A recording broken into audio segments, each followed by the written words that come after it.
হাজী আব্দুল আহাদ উচ্চ বিদ্যালয় ও কলেজের নবম শ্রেণীর খ শাখার শিক্ষার্থীদের গণিত বিষয়ের প্রকৃতি ও প্রযুক্তিতে বহুপদী রাশির অভিজ্ঞতা অংশে আজকের লেখচিত্রে আমরা বিভিন্ন শিক্ষার্থীদের লেখচিত্র অঙ্কন করেছে আমরা দেখতে পাচ্ছি। লেখচিত্রটি আমরা একটু পর্যবেক্ষণ করি। তুমি কিভাবে লেখচিত্রটি অঙ্কন করেছো বলো তো দেখি। 5-4 বিন্দুটি কিভাবে পেয়েছো?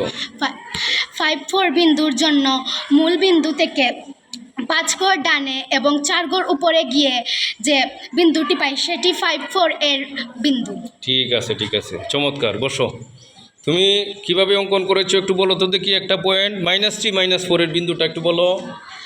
-3 -4 বিন্দুর জন্য দেখে বলো। বিন্দুর জন্য মূল বিন্দু থেকে বাম দিকে 3 ঘর, নিচ দিকে 4 ঘর গেলে যে বিন্দু পাই সেটি হলো -3 -4। মূল বিন্দু কোনটি একটু দেখাও।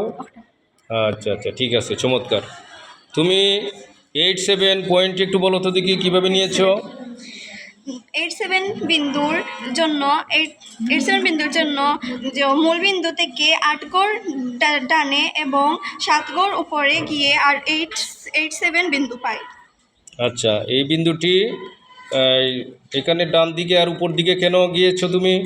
কারণ 8 হলো ধনাত্মক ডান দিকে এবং x এর মান ধনাত্মক, x এর মান হলো ধনাত্মক 8 এবং 7 y এর মান ধনাত্মক, এই জন্য উপরে। ঠিক আছে, থ্যাংক ইউ। এর পরবর্তীতে আমরা আরও কিছু পর্যবেক্ষণ করব। পর্যবেক্ষণে আমরা এখানে দেখতে পাচ্ছি অনেকেই অঙ্কন করেছো।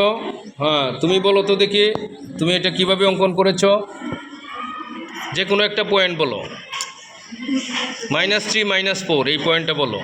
-3 -4 বিন্দুর জন্য মূল বিন্দু থেকে বাম দিকে 3 ঘর, আচ্ছা, দিকে 3 ঘর, নিচ দিকে 4 ঘর ধরে যে বিন্দু পাই সেটি হলো -3 -4 এর বিন্দু। আচ্ছা, ঠিক আছে, হয়েছে, চমৎকার হয়েছে।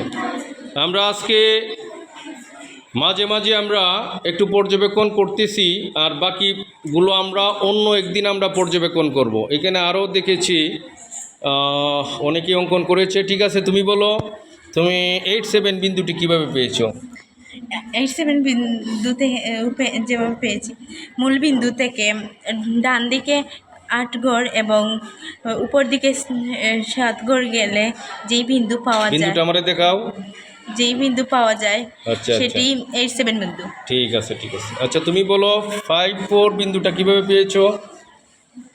5-4 বিন্দুর জন্য মূল বিন্দু থেকে উপরে 5 না, উপরে না, আমরা প্রথম x অক্ষ বরাবর ধনাত্মকের মানের কারণে আমরা ডান দিকে গেলাম, ঠিক না?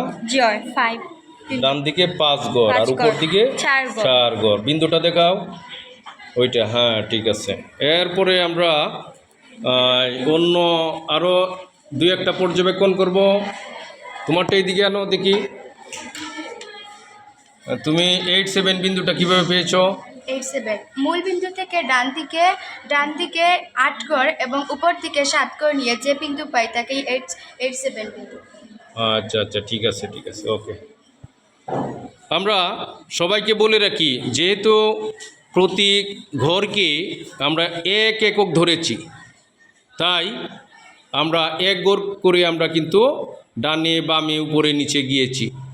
সর্বশেষ আমরা বিন্দুগুলো যোগ করে কী পেয়েছি সবাই বলো? একটি সরল রেখা। বহুপদীটার নাম কি? x-1 বহুপদীর সরল রেখা আমরা পেয়েছি।